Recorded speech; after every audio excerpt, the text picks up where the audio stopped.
अगर आप हज 2025 का इरादा रखते हैं तो आपके लिए अहम तरीन इत्तला ये है कि सऊदी हिदायत के मुताबिक 18 अप्रैल हज वीज़ा की इजराई के लिए ख़तई आखिरी तारीख होगी। सफ़र हज आसान और आरामदा बनाने के लिए तशरीफ़ लाएं अल आज़म टूर्स एंड ट्रैवल्स हैदराबाद। देश भर में 32 साल बेहतरीन खिदमात का एजाज़ अपने नाम करने वाला वो इदारा है जो तनाज़ात से पाक और आज़मीन हज को आसानी फराहम करने पर यकीन रखता है। आपके लिए 4 पैकेजेस दिए गए हैं। अपनी सहूलत के हिसाब से आप अपनी नशिस्त को बुक करवा सकते हैं। वो वक्त कम है, इसीलिए जल्दी करें। हुकूमत हिंद की जानिब से मंजूर शुदा अल आज़म टूर्स एंड ट्रैवल्स, भरोसा, इत्तेमाद और एतबार का दूसरा नाम अल आज़म टूर्स एंड ट्रैवल्स, नाम ही काफी है। जिस चोले को पहन शिवाजी खेले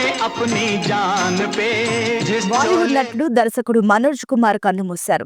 ఆయన అనారోగ్యం, వయోభారంతో ముంబైలోని ధీరుభాయ్ హాస్పిటల్లో చికిత్స పొందుతూ తుది శ్వాస విడిచారు. కొంతకాలంగా ఆయన గుండె సంబంధిత జబ్బుతో ఇబ్బంది పడుతున్నారని తెలుస్తుంది. ఈ క్రమంలోనే ఆసుపత్రిలో చికిత్స పొందుతూ మరణించారని కుటుంబ సభ్యులు తెలిపారు. ఆయన మృతిపై పలువురు సినీ ప్రముఖులు సంతాపం తెలియజేస్తున్నారు. బాలీవుడ్లో ఆయన ఎక్కువగా దేశభక్తి చిత్రాలను తెరకెక్కించారు. దీంతో ఆయన్ను అందరూ భరత్ కుమార్ అని కూడా పిలిచేవారు. ఉస్కార్, రోటీ కపడా ఔర్ మకాన్, జై హింద్ వంటి సినిమాలకు దర్శకత్వం వహించారు. ముఖ్యంగా మనోజ్ కుమార్ దేశభక్తి చిత్రాలకు ఎంతగానో పేరు సంపాదించుకున్నారు.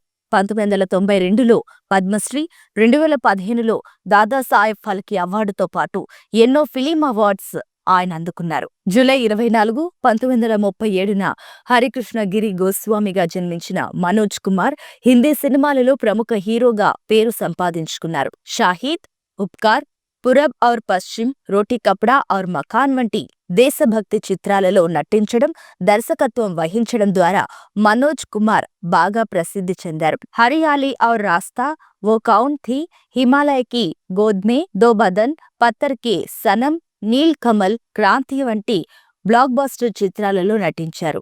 సినిమాల నుంచి దూరమైన తర్వాత రాజకీయంగా ఆయన బీజేపీలో చేరారు. కానీ ఎలాంటి పదవులు తీసుకోలేదు.